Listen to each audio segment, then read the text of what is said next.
Hola, mi nombre es Connie Carías, estudio Derecho en la Universidad Tecnológica Centroamericana, ITEC. El día de hoy les voy a hablar acerca de las cosas en el derecho romano. Las cosas. Definición. La palabra res, cosa, en el derecho significaba todo lo que pudiera ser objeto de derechos. En sentido estricto, denota una cosa corporal físicamente delimitada y jurídicamente independiente. Es necesario que sea útil, es decir, accesible y deseable para el individuo.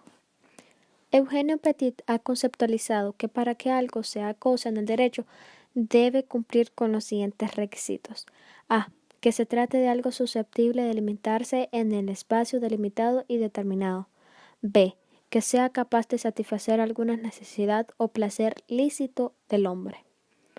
Las clasificaciones de cosas en el derecho romano se han clasificado de varias maneras.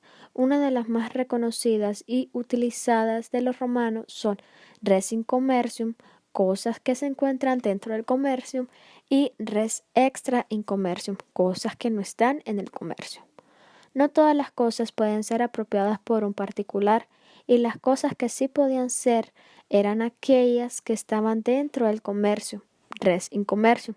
Se dividían en dos: cosas fuera del comercio por el derecho humano y cosas fuera del comercio por el derecho divino. Las cosas fuera del comercio por el derecho humano se dividían en dos: las res comunes, las res publicae. Las res comunes eran las cosas de uso común para todos los hombres, como el aire, agua, mar, costas de mar. Las res publicae eran las cosas que pertenecen al pueblo romano, como carreteras, puertos, ríos, edificios públicos, calles de la ciudad. Las cosas fuera del comercio por el derecho divino se dividían en dos: las res sacrae y las res religiosas. Las res sacrae o sagradas eran los terrenos, edificios, objetos consagrados al culto. Las res religiosas eran cosas destinadas al culto. Las cosas en el derecho romano se clasificaban de 7 maneras y eran una de las más reconocidas. Primera, los bienes inmuebles y muebles. Los inmuebles eran los bienes inmuebles y más importantes para el derecho. Algunos ejemplos son las cosas como los terrenos y edificios. En el derecho imperial, para tener cosas inmuebles se requerían mayores requisitos y solo se conseguían de formas solemnes. Los muebles eran las cosas inanimadas que se pueden mover de un lado a otro por una fuerza mayor a estas y que cuando se desplazan de este lugar a un lugar no cambian su sustancia o forma. Los semovientes, como los animales que por sus propios medios se pueden mover de lado a lado. Corporales e incorporales. Corporales son las que se pueden apreciar con alguno de los sentidos, que son tangibles, o sea, que se pueden ser tocadas. Los romanos lo tomaron para significar la materia o la cosa sensible y pueden ser objetos de posesión. Eran cosas corporales como los esclavos, el oro, plata, vestidos, etc. Incorporales. Las cosas incorporales son las que no son tangibles, tales como la herencia, el usufructo o un derecho. Simples o compuestas. Simples son las cosas que constituían un solo todo, una unidad orgánica independiente. Eran las cosas simples como un esclavo, una viga o una piedra. Compuestas. Las cosas compuestas es la unión física y coherente de las cosas simples, sean o no de la misma naturaleza. Indivisibles y divisibles.